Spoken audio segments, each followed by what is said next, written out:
नमस्कार, जय हिंद, स्वागत वंदन आप सभी का आपके अपने परिवार एसजीआई कंपटीशन क्लासेस में। साथियों, मैं भूपेंद्र हरदेनिया, आपका हिंदी एजुकेटर, आज लेकर आया हूं रस से संबंधित बहुत ही शानदार ट्रिक और बहुत ही शानदार नॉलेज। तो क्या आप तैयार हैं? तो चलिए चलते हैं आज की क्लास पर, देखते हैं कि आज की ये वीडियो क्या होने वाला है इसमें खास और क्या रहने वाला है आपके लिए खास। तो चलिए चलते हैं। साथियों, जैसा कि आप जानते हैं कि आचार्य भरत मुनि के अनुसार हम आज रसों को देखेंगे। रस के अंदर क्या क्या होती हैं चीजें, वो सारी चीजें जानेंगे।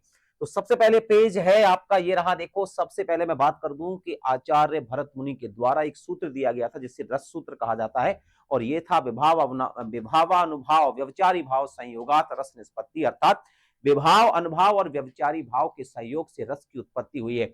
और यह कथन देने वाले कौन थे? तो याद रखना, इस कथन का प्रतिपादन करने वाले जो थे उनका नाम था आचार्य भरत मुनि। क्या नाम था बच्चे?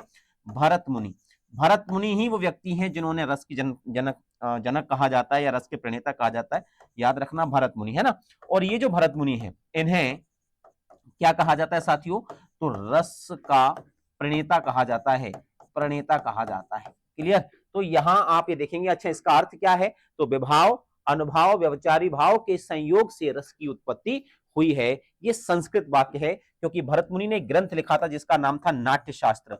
और ये नाट्य शास्त्र जो ग्रंथ था, ये संस्कृत भाषा में लिखा था। किस भाषा में लिखा था साथियों? ये संस्कृत भाषा में लिखा था, यह भी याद रखना। आइए बात करते हैं इसी पर, अगले पेज पर। अब हम बात करते हैं रस के अंग। मैं आपको बता दूं कि रस के कितने अंग होते हैं, अगर कभी ऐसा प्रश्न आ जाए तो याद रखना, रस के 4 अंग माने गए हैं। कितने अंग माने गए हैं रस के साथियों? तो 4 अंग माने गए हैं। गुरुजी, कौन कौन से अंग माने गए हैं? तो मैं आपको बता देता हूं कि रस के कौन कौन से अंग हैं। पहले अंग की जब मैं बात करता हूं तो याद रखना, पहला अंक कहलाता है विभाव। दूसरा अंग रस का होता है जिसको हम कहते हैं अनुभाव।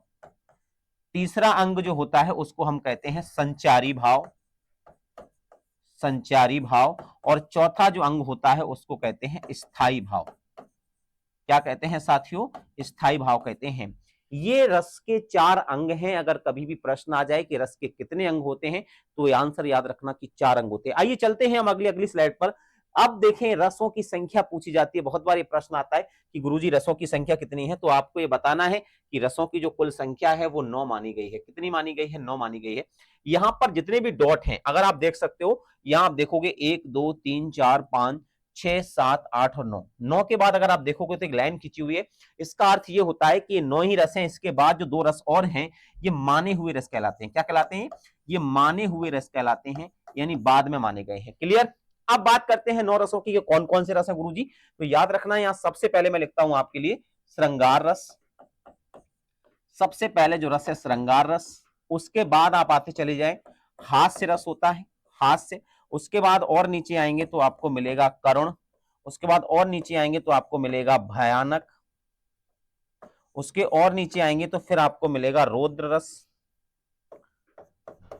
रौद्र रस मिलेगा। उसके बाद आप देखेंगे तो आपको मिल जाएगा यहां पर अद्भुत रस, अद्भुत रस। उसके बाद आप देखेंगे तो आपको मिलेगा यहां पर वीर रस। और उसके बाद आप देखेंगे तो आपको मिलेगा यहां बीभत्स रस, बीभत्स रस मिलेगा साथियों। और अंत में जो मिलेगा 9वां रस जिसको हम बोलते हैं वो होता है शांत रस। शांत रस ऐसे भी लिख सकते हो, ऐसे भी लिख सकते हो। तो आप देख सकते हो यहां पर मैंने 9 रस लिख दिए हैं, आपके सामने हैं पूरे 9 रस। श्रृंगार रस, हास्य रस, करुण, भयानक, रौद्र, अद्भुत, वीर और विभत्स, अंत में शांत। ये तो 9 हो गए। इसके बाद साथियों मैं आपको बता दूं कि अब बात आती है कि यहाँ 2 माने हुए रस हैं, वो कौन से हैं? तो याद रखना, उसमें से एक आपको मिलेगा वात्सल्य रस मिलता है। 10वां रस वात्सल्य माना गया है, तो वात्सल्य कर देना, वात्सल्य रस। और अंत में 11वां रस जो माना गया है उसको भक्ति रस कहा जाता है। क्लियर? तो इस प्रकार से आपके कुल 11 रस हो जाते हैं। लेकिन रसों की संख्या अगर पूछें तो हमेशा आंसर कितना देना प्यारे साथियों? आंसर हमेशा कितना देना? 9 देना। कितना देना साथियों? 9 देना, ध्यान रखना। अब मैं बात करता हूं इनके स्थायी भावों की। तो श्रृंगार रस का स्थायी भाव क्या होता है? रति होता है। हास्य रस का स्थायी भाव क्या होता है? तो हास होता है। करुण का स्थायी भाव क्या होता है गुरुजी? तो शोक होता है। लिख लीजिएगा सारे के सारे। भयानक रस का स्थायी भाव याद रखना भय होता है। वहीं रौद्र रस का स्थायी भाव जो है वो क्रोध होता है। अब मैं बात करता हूं अद्भुत रस की। तो अद्भुत रस का स्थायी भाव होता है विस्मय। क्या होता है साथियों? बोलो मेरे साथ, विस्मय होता है। वीर रस की बात करूं तो वीर रस का स्थायी भाव यहां हो जाएगा उत्साह। क्या हो जाएगा बच्चे? उत्साह हो जाएगा। अगर वहीं मैं बीभत्स रस की बात करूं तो इसका स्थायी भाव जुगुप्सा होता है और जिसका अर्थ होता है घृणा। और अंत में शांत रस का स्थायी भाव अगर कभी पूछ लें आपसे तो निर्वेद बताना, या निर्वेद या शम भी इसे कहते हैं। मैं बात करूं नीचे वाले, तो नीचे वाले आप देख सकते हो यहां पर वात्सल्य रस का जो स्थायी भाव होता है वो वत्सल होता है, वत्सल होता है। और भक्ति रस का जो स्थायी भाव होता है वो अनुराग होता है, अनुराग होता है। तो आप देख सकते हो यहां आपके 9 रस लिखे हुए हैं, साथ में 2 माने हुए रस भी हैं, उनके स्थायी भाव भी। आपसे प्रश्न पूछ सकता है हास्य रस का स्थायी भाव क्या है, आपसे प्रश्न पूछ सकता है भयानक रस का स्थायी भाव क्या होता है, तो भय। आपसे प्रश्न आ सकता है रौद्र रस का स्थायी भाव क्या होगा, तो आपको बताना है कि रौद्र रस का स्थायी भाव क्रोध होता है। आपसे कोई पूछे वीर रस का स्थायी भाव क्या है, तो आपको आंसर देना है उत्साह होता है। साथियों मैं बात करता हूं यहां अब जो रस के अंग थे, हमने रस के अंग पढ़े, हमने रस के कितने अंग पढ़े, रस के अंग पढ़े गुरुजी 4 अंग पढ़े थे, क्लियर। उन 4 अंगों में से पहला अंग कौन सा था, आप कहोगे गुरुजी विभाव। तो विभाव जो थे वो रस के अंग हैं। विभाव कितने प्रकार के होते हैं, तो याद रखना विभाव 2 प्रकार के होते हैं। कौन कौन से होते हैं, एक होता है जिसे हम कहते हैं, एक होता है जिसे हम कहते हैं आलंबन, और दूसरा होता है साथियों जिसे हम कहते हैं उद्दीपन, उद्दीपन विभाव। अब इनमें होता क्या क्या है वो उस पर चर्चा करते हैं कि आलंबन विभाव क्या होते हैं और उद्दीपन विभाव क्या होते हैं। तो याद रखना भावों को, भाव को ऐसे लिख सकते हो, भाव को जगाने वाले, जगाने वाले कारण, भाव को जगाने वाले कारण याद रखना हमेशा क्या कहलाते हैं, आलंबन विभाव कहलाते हैं। याद रखना भाव जगने पे, मान के चलो आपको दुख का भाव होगा तो किसी चीज को आपके किसी हानि को देख के होगा, या आपको किसी की क्षति देख के होगा। गुस्से का भाव आएगा शत्रु को देखकर आएगा, दुश्मन को देखकर आएगा, या गलत बात अन्यायपूर्ण बात को देखकर आएगा, तो वो जो है वो क्या कहलाएगा, आलंबन कहलाएगा। और इन्हीं भावों को भड़काने वाले जो भाव होते हैं उनको उद्दीपन कहा जाता है ना।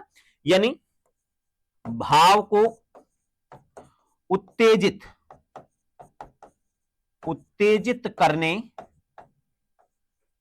वाले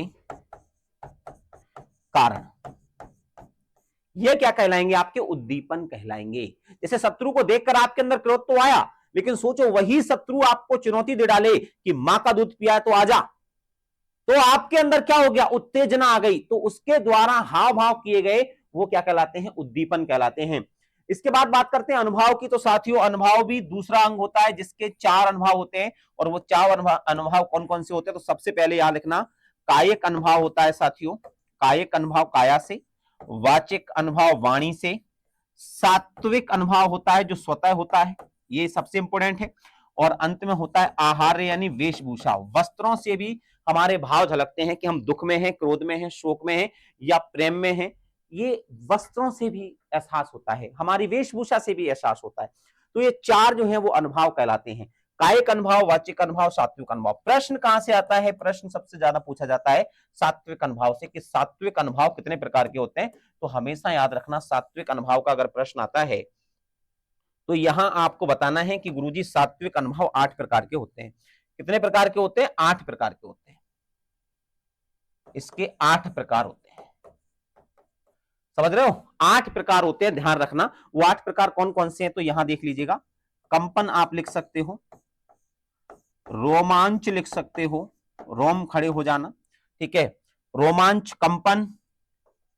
कभी कभी आप देखा होगा आपने स्तब्ध रह जाते हैं व्यक्ति डर के मारे या किसी से, ठीक है, तो रोमांच, कंपन, स्तब्ध हो जाता है, विबोध हो जाता है। विबोध का मतलब होता है बहरा होना, गूंगा हो जाना। वैवर्ण का मतलब होता है, वैवर्ण का मतलब होता है चेहरे का रंग उड़ जाना, समझ रहे हो, वैवर्ण हो जाना। इसके अलावा स्तब्ध, रोमांच, वैबोध, वैवर्ण, स्वेद आना, पसीना आना, इसी में आता है स्वेद आ जाना। कभी कभी देखा होगा डर के मारे क्या आता है, पसीने आ जाता है, ये क्या है, अपने आप आती हैं। आश्रु आ जाना, अश्रु भी अपने आप आ जाते हैं। अश्रु आ जाना तो 1 2 3 4 5 6 7, और अंत में होता है मूर्छा या प्रलय जिसको बोला जाता है। प्रलय का मतलब होता है मूर्छा आ जाना। तो ये 8 सात्विक अनुभव होते हैं, जो कि अनुभव के सात्विक अनुभव के 8 भेद होते हैं, क्लियर।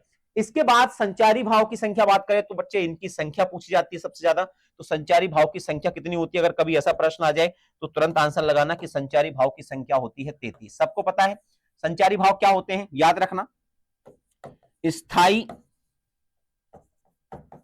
भावों के मध्य मध्य आते जाते, दोनों शब्द लिखना, आते जाते रहने वाले भाव, यानी जो आते जाते रहते हो, क्या कहलाएंगे, संचारी भाव या व्यभिचारी भाव कहलाते हैं, संचारी या व्यभिचारी भाव कहलाते हैं, भाव कहलाते हैं। कितने होते हैं बच्चे ये, अगर कभी प्रश्न आ जाए तो बताना कि ये 33 होते हैं। बहुत बार ये प्रश्न आया है कि कितने होते हैं, 33 होते हैं। अब देखिएगा जरा, मैं आपके सामने कुछ प्रश्न लेकर आया हूं, आपको इनका जवाब देना है।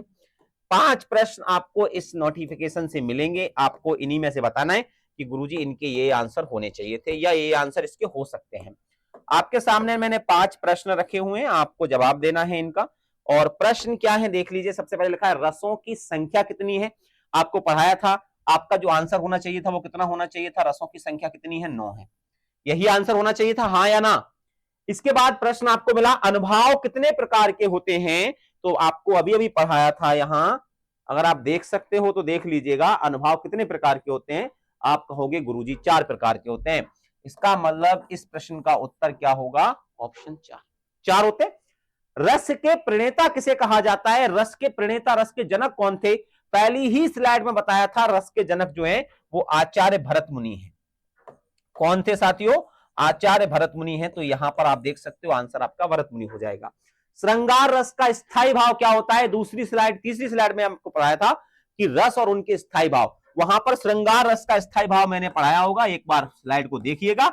रति होता है, रति को प्रेम भी कहते हैं। नाट्य शास्त्र ग्रंथ के रचयिता कौन है, यह भी आपको पता होना चाहिए, क्योंकि रसों की उत्पत्ति उसी ग्रंथ से मानी जाती है। नाट्य शास्त्र के 6वें और 7वें अध्याय में रसों का विवरण दिया गया है और नाट्य शास्त्र ग्रंथ लिखा आचार्य भरत मुनि के द्वारा। तो यहां आंसर क्या हो जाएगा, यहां पर भी आ जाएगा भरत मुनि, भरत मुनि। तो आपने देखा कि आपने कुछ स्लाइडें पढ़ी, रस के बारे में कुछ नॉलेज ली और उससे संबंधित प्रश्न भी किए। आशा है कि ऐसी ही क्लासेस आपको अच्छी लगी होगी या आपको इससे काफी नॉलेज मिली होगी। ऐसे ही हिंदी के बहुत सारे व्याकरणिक तत्व, साहित्य एवं काव्य की विशेष जानकारियों के साथ मैं हाजिर हूं SGI competition classes Sikar Rajasthan से। तो इस चैनल को सब्सक्राइब कर लीजिए, इससे जुड़िए, और इसकी ऑफलाइन क्लासेस भी शीघ्र शुरू होने वाली है। तो Sikar Shekhawati group of institution में आकर अपना रजिस्ट्रेशन करवाइए। जय हिंद, धन्यवाद, राधे राधे साथियों।